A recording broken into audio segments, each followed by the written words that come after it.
Good evening. आज के इस लेक्चर में हम वीडियो नंबर 2 के बाकी के टॉपिक को इस वीडियो में कंटिन्यू करेंगे। आपको चैप्टर बता दूं, हम चैप्टर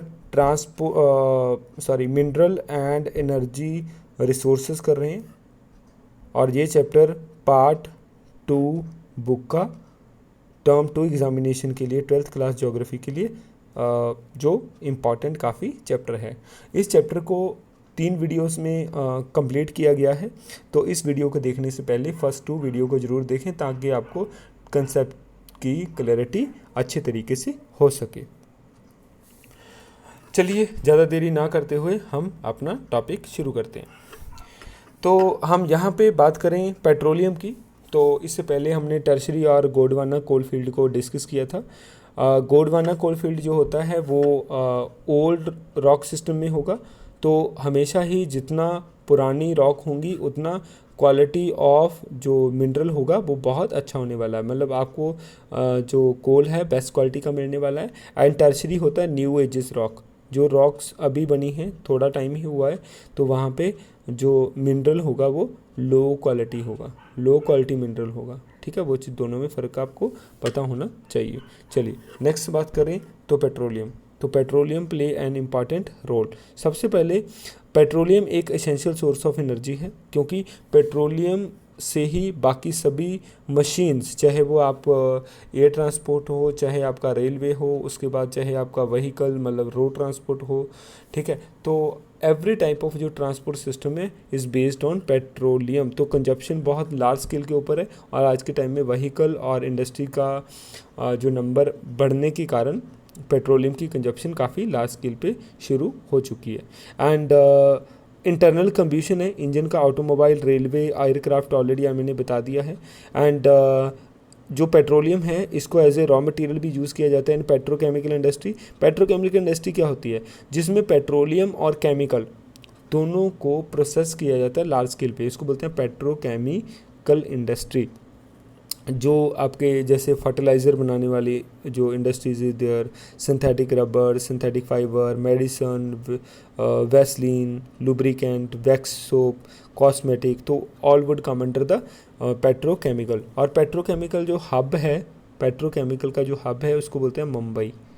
मुंबई को पेट्रोकेमिकल इंडस्ट्री का हब बोलते हैं। ठीक है, इसको दिमाग में रख लेना, example can be asked to you, पूछी जा सकती हैं। अनदर वन, इसको लिक्विड गोल्ड बोलते हैं। इसको लिक्विड गोल्ड क्यों बोलते हैं? Liquid in nature. ठीक है, तो स्टेट इसका क्या है? लिक्विड है। अनदर वन, गोल्ड क्यों बोलते हैं? Because of its preciousness. अरे भाई ये बहुत ज़्यादा प्रीशियस है, मतलब काफ़ी महंगा है, तो हाईली डिमांडेबल है, तो इसको लिक्विड गोल्ड बोलते हैं। ड्यू टू इट्स स्केरसिटी है, मतलब प्रोडक्शन कम है लेकिन डिमांड इज़ मोर, और डिफरेंट पर्पज़ के लिए इसको यूज़ किया जाता है, इसलिए इसको बोलते हैं liquid gold. Crude oil is found in sedimentary rocks. ज़्यादातर आपको जितना भी ऑयल है वो सेडिमेंट्री रॉक में मिलेगा, क्योंकि पेट्रोलियम आपका क्या है? फॉसिल फ्यूल में आता है। इस चीज़ को दिमाग में रख सकते हैं। अनदर वन, यदि नेक्स्ट हम बात करें तो इस पेट्रोलियम में आपको hydrocarbon of liquid and gases state and chemical, various chemical composition मिलेगा, कलर एंड स्पेसिफिक ग्रेविटी। ठीक है, इंडिपेंडेंस से पहले, यहाँ पे शॉर्ट क्वेश्चन बनेगा, एंड इंडिपेंडेंस से पहले Digboi was the only crude oil producing region था इंडिया का। डिगबोई वाज इन असम और इज़ इन असम आल्सो, अभी भी असम में ही है। एंड पर इंडिपेंडेंस के बाद 1956 में oil and natural gas commission ONGC बनाया गया, एंड जिसका मेन काम is to monitoring the oil and natural gas production. कैसे नेचुरल गैस और पेट्रोलियम को निकाला जा रहा है और कैसे मैनेज किया जा रहा है, कितना अमाउंट निकाला जा रहा है, तो वो सारी रूल एंड रेगुलेशन जो इसकी बनाई गई वो ONGC के द्वारा बनाई गई। ONGC वाज कमीशनड और वाज सेटअप इन 1956। उसके बाद कमीशन बनने के बाद पूरा का पूरा सिनेरियो चेंज हो गया, और आज के टाइम में जो न्यू ऑयल डिपॉजिट्स हैं उनको मतलब फाइंड आउट किया जा रहा है, और वेस्टर्न और ईस्टर्न पार्ट के कंट्री में, और इम्पॉर्टेंट ऑयल प्रोड्यूसर जो रीजन्स हैं पूरे इंडिया में वो कौन कौन से हैं, वन बाय वन डिस्कस करेंगे। सबसे ओल्डेस्ट से शुरू करते हैं, असम, जिसमें डिगबोई या नाहरकटिया दोनों इंपॉर्टेंट है, question can be asked to you. And Gujarat में कालोल, अंकलेश्वर, ये कुछ प्लेसेस आर देयर। एंड यही इम्पॉर्टेंट है, अंकलेश्वर एंड कालोल, उसके साथ महसाना, नवागाम, कोसंबा, लुनेज, ये सारा दिया है। बॉम्बे हाई, तो मुंबई हाई एक ऑफ शोर ऑयल प्रोड्यूसिंग रीजन है, इसको मार्क कर लेना, शॉर्ट क्वेश्चन बनेगा, ठीक है। नेम ऑफ द ऑफ शोर ऑयल प्रोड्यूसिंग रीजन। देखो ऑफ शोर और ऑन शोर में फ़र्क क्या होता है। ऑन शोर होता है टॉवर्ड्स द कंट्री, ऑफ शोर होता है away from the country, away from the region, ठीक है। तो ये ऑफ शोर ऑयल प्रोड्यूसिंग रीजन है जो 60 किलोमीटर है मुंबई से बाहर। तो यू कैन सी, यहाँ देखिए, तो बॉम्बे हाई यहाँ है जो 60 kilometre away from main Mumbai, and यहाँ पे उस प्रोजेक्ट का नाम है सागर सम्राट, सागर सम्राट, जहाँ पे ये सारा प्रोजेक्ट ऑयल निकालने का है, ठीक है। एंड जगह का नाम है बॉम्बे हाई और रीजन का नाम है ट्रॉम्बे, याद रखना ट्रॉम्बे, ठीक है। 60 किलोमीटर फ्रॉम मुंबई, इसको दिमाग में रख लेना। And 160 kilometre of Mumbai in Arabian sea, तो सी का नाम अरेबियन सी है, जहाँ देख लेना। It was discovered in 1983, production start 1976, ठीक है, तो दिमाग में रख लेना। Another one is Krishna Godavari and Kaveri basin है, oil and natural gas commission जहाँ भी था, और या इस एरिया को पेट्रोलियम से ज़्यादा सीएनजी में यूज़ किया गया है, ओके। एंड अनदर वन जो क्रूड ऑयल है, जो बाकी जो क्रूड ऑयल है वहाँ से मतलब बाकी टाइप के जो मटेरियल हैं, चाहे वो पेट्रोल हुआ, डीजल हुआ, पैराफाइन वैक्स हुआ, या अदर टाइप के जो मटेरियल्स आर देयर जो एक्सट्रैक्ट किए जाते हैं फ्रॉम द ऑयल, तो उसका इम्पॉर्टेंस काफ़ी ज़्यादा है। एंड क्रूड ऑयल इज़ मतलब refined in refineries, and 2 type of oil refineries are in India. India में 2 टाइप का ऑयल रिफाइनरीज है। यहाँ पे कोई शॉर्ट क्वेश्चन बनने के चांसेस हैं काफ़ी ज़्यादा, 1 मार्क में तो 101% चांसेस आर देयर, जिसमें first one is field base. Field base आपको क्वेश्चन बनेगा, can you have the name of field base refinery, तो Digboi is a field base, okay. And another one is Barauni is a market base. Market base होती है, market base refers to के when the industry will be setup in an area, तो वहाँ पे ज़्यादातर लोग क्या होंगे, प्रोडक्ट को सेल करने के लिए आते हैं, ठीक है। मतलब सेलिंग पावर को बढ़ाने के लिए इंडस्ट्री को वहाँ लगाया गया है, ठीक है। तो उस और रिफाइनरी को लगाया गया, इसको बोल देते हैं मार्केट बेस रिफाइनरी। लेकिन कुछ जो रिफाइनरीज हैं वो माइनिंग एरिया के बिल्कुल जहाँ से निकाला वहीं पे इसको रिफाइन करना शुरू कर दिया, और इसकी best example is Barauni. Barauni is in Bihar. Digboi बताने की ज़रूरत तो नहीं है आई थिंक सो, पर फिर भी बता देता हूँ, डिगबोई इज़ इन असम। चलिए नेक्स्ट हम बात करते हैं natural gas. CNG is also playing an important role, ठीक है। तो सीएनजी सबसे ज़्यादा इज़ इको फ्रेंडली है, दैट्स वाई लार्ज स्केल को प्रोड्यूस किया जाता है इसका, एंड इंडिया के पास काफ़ी रिजर्व है इस पार्ट का। एंड जो गैस रिजर्व है ये eastern coast in Tamil Nadu, Orissa, Andhra Pradesh, eastern part के ऊपर आपको ज़्यादातर मिलेंगे। एक चीज़ और, सीएनजी एंड कोल और पेट्रोलियम, ये तीनों एक साथ लिंक है। क्यों? क्योंकि सब इन तीनों का जो डिस्ट्रीब्यूशन होगा वो सेम जगह से हो रहा है, एंड तीनों ही फॉसिल फ्यूल्स हैं, मतलब formation process is uniform for all, ठीक है। एंड कुछ एरिया तमिलनाडु, उड़ीसा, आंध्र प्रदेश एंड त्रिपुरा, राजस्थान, गुजरात, मध्य प्रदेश, गुजरात, तो ये कुछ एरियाज आर देयर, एंड कुछ ऑफशोर वेल्स आर देयर, ये भी आपको दिमाग में रख लेनी है। एंड ऐसे ही जैसे मैंने बताया है पेट्रोलियम को कंट्रोल करने के लिए ONGC वर देयर, मतलब सेटअप की गई। In the same way to monitor the production of CNG, rates of CNG, ठीक है, amount of CNG, usability of the CNG will be undertaken by the GAIL, GAIL, याद रखना, gas authority of India limited, ठीक है, इस चीज़ को दिमाग में रख सकते हैं। चलिए, तो gas authority of India limited setup in 1984 and with the objective of we can say objective to monitoring the production and the consumption of gases, कितना आ रहा है कितना जा रहा है, oil and natural gas commission किस हिसाब से अपने इंडिकेशन दे रहा है, तो वो सारी चीज़ें will be done through gas authority of India limited, GAIL दिया हुआ है, ठीक है, इसको दिमाग में रख लेना। अभी second category of the resources are non conventional source of energy. तो नॉन कन्वेंशनल में क्या है, ऑपोजिट टू कन्वेंशनल। तो कन्वेंशनल में क्या था, नेचुरली फॉर्म थे लेकिन कैन बी फिनिश्ड और आर एग्जॉस्टेबल्स थे इन नेचर में। But non conventional source of energy क्या है, जो रिन्यूएबल होंगे नेचर में उनको रिन्यूएबल कर सकते हैं and their users ensure sustainable development. अरे सिंपल पार्ट इज कि जब कोई चीज़ को हम रिन्यूएबल कर सकते हैं that lead to highly sustainable development. Development को सस्टेन करना मतलब ऐसी डेवलपमेंट करना without harming nature would come under the sustainable development. ठीक है, इको फ्रेंडली है, मैंने ऑलरेडी बता दिया, कोई नॉइस नहीं है, कोई स्मोकिंग पार्टिकल नहीं है, उस चीज़ को भी दिमाग में रख लेना। अनडिस्टर्ब्ड है, ठीक है, एंड उसके बाद provide sustain and cheaper, rate भी कम है, तो इसलिए people are preferring the we can say sustainable development. ठीक है, दिमाग में रख लेना। एंड कुछ और भी सोर्सेस हैं मतलब कन्वेंशन सोर्स ऑफ एनर्जी के, जैसे bio energy is there, solar energy is there, wind energy is there, hydro energy is there. तो ये सारी कैटेगरीज किस में आती हैं, non conventional source of energy में। चलिए नेक्स्ट हम बात करते हैं न्यूक्लियर एनर्जी रिसोर्सेज। ये भी काफ़ी इंपॉर्टेंट है, ऑलरेडी वी हैव डन कर चुके हैं। सबसे पहले ये काफ़ी इकोनॉमिकली वाइएबल है, सस्ता चीपेस्ट है, हर एक की रेंज में आने वाला है। Uranium and thorium two main components हैं जो इसमें यूज़ किए जाते हैं to manufacture the we can say to generate the nuclear energy resource. इसको दिमाग में रख लेना।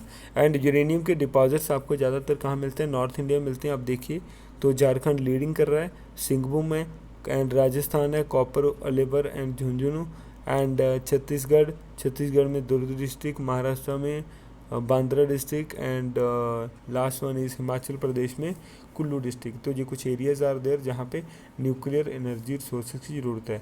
तो पहले एक से थोरियम पूछ लिया एंड या एक से इन्होंने यूरेनियम पूछ लिया, अभी थोरियम की बात है। ठीक है, तो thorium is the second components of the medicine, basically not the medicine is the uranium and thorium are the two main मैं कह सकता हूँ two main concept और two main mineral used to produce the nuclear energy। इस चीज़ को दिमाग में रख लेना।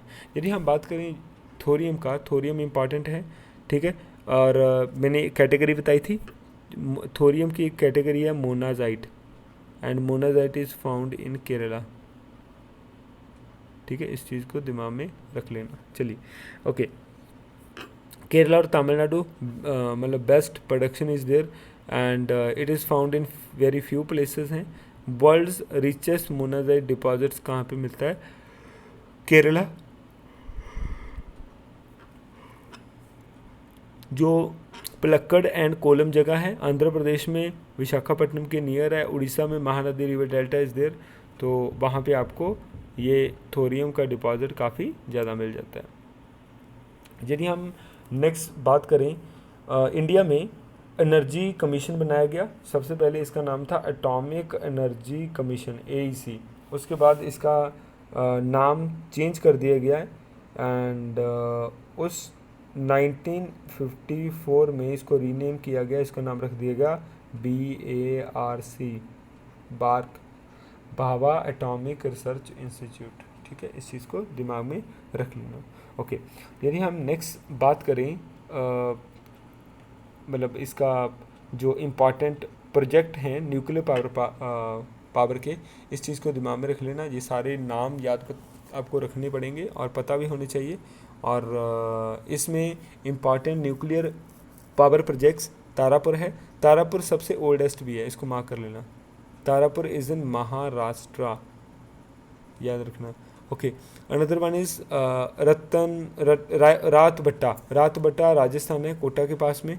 कलापक्कम इन तमिलनाडु है। नरोरा इज़ इन यूपी है। नदन मोस्ट है, नदन मोस्ट, ठीक है, राजस्थान में।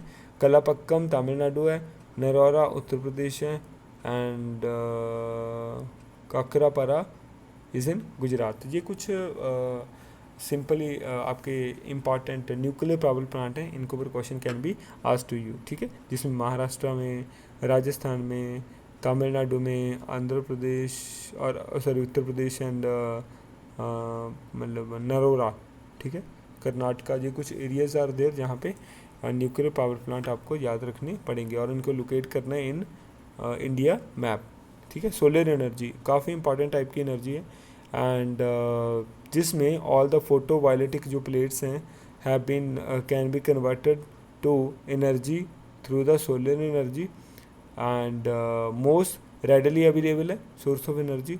सोलर एनर्जी जो है can be dropped by the two method, या तो फोटोवोल्टिक प्लेट के थ्रू या सोलर थर्मल टेक्नोलॉजी के थ्रू, ठीक है। एंड तो solar thermal technology environment friendly नहीं है एंड मतलब इन्वायरमेंट फ्रेंडली ज़्यादा है, नहीं का मतलब नहीं है, ज़्यादा है, इसलिए people are using it at a very large scale. 7% more effective है than the coal and plant based है, 10% more effective nuclear power plant and government's main subsidy also, okay, and it is generally used in appliance like solar energy से heater, crop dryer, cooker, ठीक है, जो solar plate के through जो energy को store करते हैं तो वो सारी चीज़ों को रन कर सकते हैं, जिससे मतलब पोटेंशियल भी ज़्यादा होगी किसी एरिया को डेवलप करने की। अनदर वन हाईली प्रॉफिटेबल है, आप इसके थ्रू मतलब जो इलेक्ट्रिसिटी है उसको प्रोड्यूस करके सेल भी कर सकते हैं। विंड एनर्जी की बात करते हैं, wind is a non polluting है, ठीक है, रिन्यूएबल सोर्स ऑफ एनर्जी है and directly converted through the wind vane kinetic energy into electricity, तो you can see here, तो electric can be produced by the permanent wind system, ठीक है। तो जिस एरिया में विंड का फ्लो बहुत ज़्यादा है, स्पीड से है, वहाँ पे विंड एनर्जी लगाने का फ़ायदा काफ़ी ज़्यादा है, ठीक है। जैसे साउथ इंडिया का वेस्टर्न कोस्ट है, monsoon winds are there, okay. उसके बाद इसके यदि स्टेट की बात करें तो प्रोडक्शन ऑफ इलेक्ट्रिसिटी है, ज़्यादातर ये डन होता है मतलब ये विंड एनर्जी लोकल विंड से रोटेट की जाती है, लैंड एंड सी ब्रिजेस से हो जाती है। राजस्थान, गुजरात, महाराष्ट्र, कर्नाटका, ये कुछ एरियाज आर देयर और रीजन्स आर देयर जहाँ पे wind energy is much more favourable, ठीक है। अनदर वन टाइडल एनर्जी है, tidal and wave energy. Tidal and wave energy क्या है कि जब आप टाइड और वेव के अंदर मतलब पानी के अंदर कुछ टर्बाइंस लगा लेते हो और जैसे ही और इसमें विंग्स लगा लेते हो, ये wings are there, you can see ऐसे विंग्स आर देयर, और जैसे ही पानी में कोई हलचल होती है तो that lead to rotating the rings, और रिंग्स वो रोटेट करेंगे, उससे energy will be generated, okay. तो ये सारी चीज़ में दिया हुआ है 17 और 18 सेंचुरी में मतलब ये idea of oceanic tides introduce हुआ था and large tidal weirs are इसमें occur along the west coast. तो इसमें टाइडल एनर्जी जो है वो उस एरिया में आपको ज़्यादा मिलेगी जो लंबा है, कोस्टल एरिया ज़्यादा है, जिसका लेंथ ज़्यादा है, उसके अकॉर्डिंग ही वहाँ पे आपको ये चीज़ें मिलने वाली हैं, ठीक है। एंड तो बाकी बोटिंग है, फिशिंग है, वो सारी चीज़ें इसके थ्रू एक्स्ट्रा एक्टिविटी की जा सकती है। जियोथर्मल है, जियोथर्मल नाम देखिए, जियोथर्मल, जियो मीन्स अर्थ होता है, थर्मल मीन्स टेम्परेचर होता है, ठीक है। एनर्जी मीन्स, ठीक है, energy refers to a form of part जो है तो इट मीन्स फॉर्म ऑफ एक एनर्जी है कम्स फ्रॉम द ग्राउंड। तो geo refers to earth, thermal means temperature and here is the energy, तो वो एनर्जी जो अर्थ के नीचे से आती है in the form of temperature, इसको दिमाग में रख लेना। और जियोथर्मल एनर्जी से वाटर स्प्रिंग्स जो होंगी वो, ठीक है। एंड उसके बाद सम इलेक्ट्रिकल एनर्जी में भी इसको कन्वर्ट किया जाता है एंड जिसके थ्रू जो भी इलेक्ट्रिसिटी और एनर्जी जो है प्रोड्यूस की जाएगी। कुछ geysers are there, hot springs are there, ठीक है। Geothermal energy gaining importance for a alternative conventional energy जो कभी ख़त्म नहीं हो पाएगी, ठीक है। एंड कुछ प्लेसेस आर देयर जो ये जियोथर्मल एनर्जी में प्रोमिनेंट है। मणिकरण, मणिकरण इन हिमाचल प्रदेश नियर कल्लू, ठीक है। तो ये area is much more prominent in having the hot spring over there, ठीक है, जियोथर्मल एनर्जी है। एंड फर्स्ट सक्सेसफुल अटेम्प्ट, ठीक है, जो underground heat was made in the city of Boise, इसको मार्क कर लेना, क्वेश्चन कैन बी आस्क्ड। कौन सी सिटी यूएसए में सबसे पहले जो सक्सेसफुल अटैम्प्ट किया गया था इस पार्ट का। अनदर वन बात करते हैं बायोगैस। देखो biogas is combination of two word. Bio means होता है लिविंग, गैस मीन्स होता है द फॉर्म ऑफ एनर्जी। तो सिंपल वो गैस जो लिविंग मटेरियल के डिके होने से बनती है, डिकम्पोज होने से बनती है, इस चीज़ को दिमाग में आप रख सकते हैं। ओके, तो biogas play an important role. सबसे पहला ये नेचुरल रिसोर्स के ऊपर डिपेंड है, लोकल रॉ मटेरियल मिलेगा यहाँ पे, ठीक है। एंड एनर्जी को डिराइव किया जाता है बायोलॉजिकल प्रोडक्ट से, जैसे एग्रीकल्चर, म्यूनसिपल, इंडस्ट्रियल जो वेस्ट होता है, तो waste can be use to generate some other form of energy, ठीक है। एंड बायो एनर्जी को इलेक्ट्रिकल एनर्जी में कन्वर्ट करते हैं, इलेक्ट्रिसिटी को आगे वेरियस पर्पज़ के लिए यूज़ किया जा सकता है, ठीक है। तो इसने गार्बेज की प्रॉब्लम को भी सॉल्व कर दिया। और सेकेंड वन इज़ कि इस इनका जो वेस्ट होगा, जो भी किसी भी प्रोडक्ट को यूज़ करने के बाद जो वेस्ट होता है उसको डिकम्पोज करके वहाँ से गैसेस को जनरेट किया जाता है, ठीक है। एंड जिससे इकोनॉमिक जो लाइफ है रूरल लोगों की ऑटोमेटिकली चेंज हो जाएगी, ठीक है, इम्प्रूव हो जाएगी। They help in fighting and reducing the environmental, मतलब जितनी भी इन्वायरमेंट प्रॉब्लम्स हैं उन सभी को सॉल्व करने के लिए we must to understand the role of non conventional source of energy, ठीक है। एंड कंट्रीब्यूट करेगी ये improving the economic and rural in developing countries, ठीक है, वो चीज़ दिमाग में रख लेना। एक एग्जांपल दिया ओखला इज़ इन दिल्ली, एक प्रोजेक्ट दिया था जहाँ पे is an example that generate energy from the municipal waste. तो दिल्ली जैसे एरिया में जो म्यूनसिपल वेस्ट है, मतलब कॉलोनीज़ का जो वेस्टेज होता है बहुत ज़्यादा होता है, तो इसलिए उसको डिस्पोज ऑफ करने के लिए भी कोई ऐसा तरीका जिससे एनर्जी कैन बी जनरेटेड, ठीक है। तो government is trying to implemented, वो चीज़ दिमाग में रख लेना। लास्ट टॉपिक जो दिया है conservation of mineral energy resources. अरे भाई इसकी हमें साम संभाल करने की ज़रूरत क्यों है, कंजर्वेशन करने की ज़रूरत क्यों है? सबसे पहले सस्टेनेबल डेवलपमेंट इसका रिक्वायरमेंट करता है। मैंने आपको पहले भी बता दिया था कि sustainable development refers to the development क्या होगी, that is done without harming the nature. इस चीज़ को दिमाग में रख लेना। तो जो इन्वायरमेंट कंसर्न के साथ जितना भी डेवलपमेंट है वो इंटरेक्ट करेगा इकोनॉमिक डेवलपमेंट के साथ। एंड इस प्रमोशन ऑफ सस्टेनेबल डेवलपमेंट जो होगा ये लीड करेगी कि हमें रिसोर्सेज को कंजर्व करना है, ठीक है। एंड उसके बाद जो भी रिसोर्सेज हैं उनको हाई स्केल के ऊपर जनरेट किया जा रहा है, वेस्ट किया जा रहा है, पोल्यूट किया जा रहा है, जिससे हमारा इन्वायरमेंट विल बी पोल्यूटेड और degraded. And for the saving of the environment तो हम क्या कर रहे हैं कि हमें कुछ स्टेप्स लेने पड़ेंगे। तो आज के टाइम में काफ़ी अर्जेंट नीड है हमारे रिसोर्स को बचाने का, ठीक है। सबसे पहला हमें वो सारे रिसोर्सेज को अडॉप्ट करना पड़ेगा जो रिन्यूएबल हैं, ठीक है, एंड नेचर में बट एग्जॉस्टेबल नहीं है, नॉन एग्जॉस्टेबल है, मतलब ख़त्म होने वाले नहीं है। Solar power, bio, wind, geothermal and all, तो सभी टाइप का wind is there, okay. Another one use of recycled scrap. जितना भी मेटल्स आर देयर उनका जो वेस्टेज होता है, ठीक है, उन वेस्टेज को हम ऐसे फेंक देते हैं जो डिस्पोज ऑफ नहीं होता, तो try to use them for some activity, ठीक है। एंड एग्जॉस्टिबल रिसोर्सेज हैं जो मैंने ऑलरेडी आपको बता दिया है।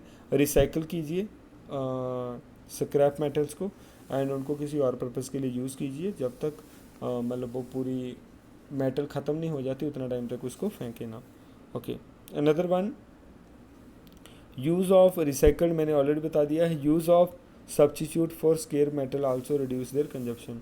तो एक मतलब एक बैकअप हम कह सकते हैं, और सब्स्टिट्यूट जितने भी रिसोर्सेज ख़त्म हो रहे हैं, ख़त्म होने के कगार के ऊपर है, मतलब तो उन सभी जो मिनरल्स हैं या रिसोर्सेज हैं उनको सेव करना चाहिए, और इन फ्यूचर हमें ऐसे स्टेप और अवेयरनेस कर लोगों में देनी चाहिए कि हमारे रिसोर्सेज सेव हो जाएं। और लास्ट वन इज़ यहाँ देखिए, तो पार्ट ऑफ एक्सपोर्ट ऑफ जो स्ट्रेटजिक एंड स्केयर मिनरल है must be reduce so that के existing reserve may be use for a longer period of time, ठीक है। तो जो एक्सपोर्ट होगी स्ट्रेटजी मिनरल को बाहर करने की, वो रिड्यूस करनी चाहिए। पहले कंट्री की नीड्स आर इम्पॉर्टेंट, पहले वो नीड्स पूरी होंगी, देन जो बाकी का जो काम है वो होने वाला है। तो ये कुछ स्टेप्स आर देयर, और इसमें एक स्टेप आप और भी लिख सकते हो, R4 साइकिल, जिसमें रीयूज़, रिसाइकल एंड रिड्यूस, ठीक है। तो वो सारे दिए हुए थे, इनको दिमाग में रख लेना, ठीक है। आज के वीडियो में इतना ही। होप आपको टॉपिक समझ में आ गया होगा। वीडियो ख़त्म करने से पहले मैं आपको इस चैनल के बारे में बता दूं, ये चैनल खासकर ज्योग्राफी के साथ रिलेटेड जितने भी सेंट्रल और स्टेट गवर्नमेंट के एग्ज़ाम्स आर देयर उसका प्रिपरेशन करवाया जाता है, and 10th onward geography and बाकी एरियाज़ में भी ज्योग्राफी का स्पेशली। एंड इस वीडियो को ख़त्म करने से पहले प्लीज़ इस यहाँ पे चैनल में लाइक, शेयर और सब्सक्राइब का बटन है, तो प्लीज़ उसके दबाइए। अपने जितने भी नियर डियर हैं उनके साथ वीडियो को शेयर करें जितना हो सकता है, सो दैट के they can also get some benefit for the term 2 examination. That's all for today. Thank you so much.